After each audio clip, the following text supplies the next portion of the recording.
پاکستان تحریک انصاف کا کہنا ہے کہ پارٹی کسی ریاستی ادارے سے لڑنے نہیں جا رہی اور سویلین بالادستی بمقابلہ اسٹیبلشمنٹ کے بیانیے کے ساتھ آئندہ الیکشن لڑنے کا فیصلہ نہیں کیا گیا۔ پی ٹی آئی کے سیکرٹری اطلاعات رؤف حسن نے رابطہ کرنے پر پارٹی کے وکیل بیرسٹر گوہر خان کے اس بیانیے سے پارٹی کی دوری ظاہر کی کہ آئندہ الیکشن میں پی ٹی آئی سویلین بالادستی بمقابلہ اسٹیبلشمنٹ کے بیانیے کے ساتھ میدان میں اترے گی۔ گوہر خان نے یہ بات ایک ٹی وی پروگرام میں کہی تھی۔ پی ٹی آئی کے سینئر رہنما اور عمران خان حکومت کابینہ کے رکن علی محمد خان سے جب پوچھا گیا تو انہوں نے رؤف حسن کے بیان کی تائید کی اور کہا کہ پی ٹی آئی کی کور کمیٹی نے اور نہ ہی کسی بھی سطح پر قیادت نے ایسا کوئی فیصلہ کیا ہے کہ سویلین بالادستی بمقابلہ اسٹیبلشمنٹ کا بیانیہ اختیار کیا جائے گا۔ انہوں نے کہا کہ پارٹی الیکشن میں عمران خان کے اس عزم کے ساتھ میدان میں اترے گی کہ ملک اور ریاست مدینہ کے اصولوں کے تحت اسلامی فلاحی ریاست بنایا جائے گا۔ رؤف حسن کا کہنا تھا کہ پی ٹی آئی کسی ادارے سے لڑائی نہیں چاہتی، ہم کسی ادارے سے لڑیں گے اور نہ ہمیں ایسا کرنا چاہیے۔ پی ٹی آئی جمہوری حدود، قانون، آئین اور سویلین آزادی کی حدود میں رہتے ہوئے جدوجہد پر یقین رکھتی ہے۔ انہوں نے کہا کہ وہ بیرسٹر گوہر خان سے ان کے بیان کے حوالے سے بات کریں گے کیونکہ پارٹی میں کئی لوگوں نے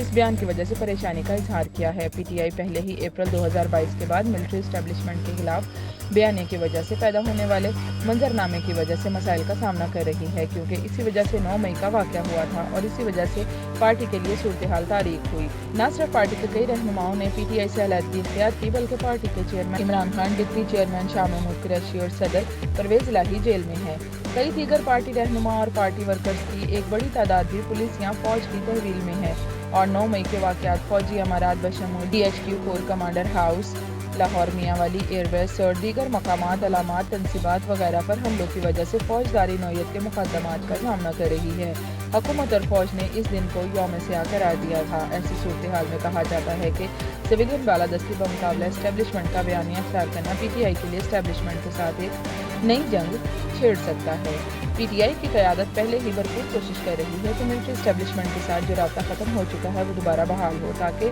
9 مئی کے واقعات کی پیدا شدہ صورتحال اور حالات کا مقابلہ کیا جا سکے۔ پی ٹی آئی مایوسی کے ساتھ ملٹری اسٹیبلشمنٹ کے ساتھ تعلقات کی بحالی چاہتی ہے تاکہ آئندہ الیکشن میں پارٹی کے لیے بہتر حالات پیدا ہو سکے۔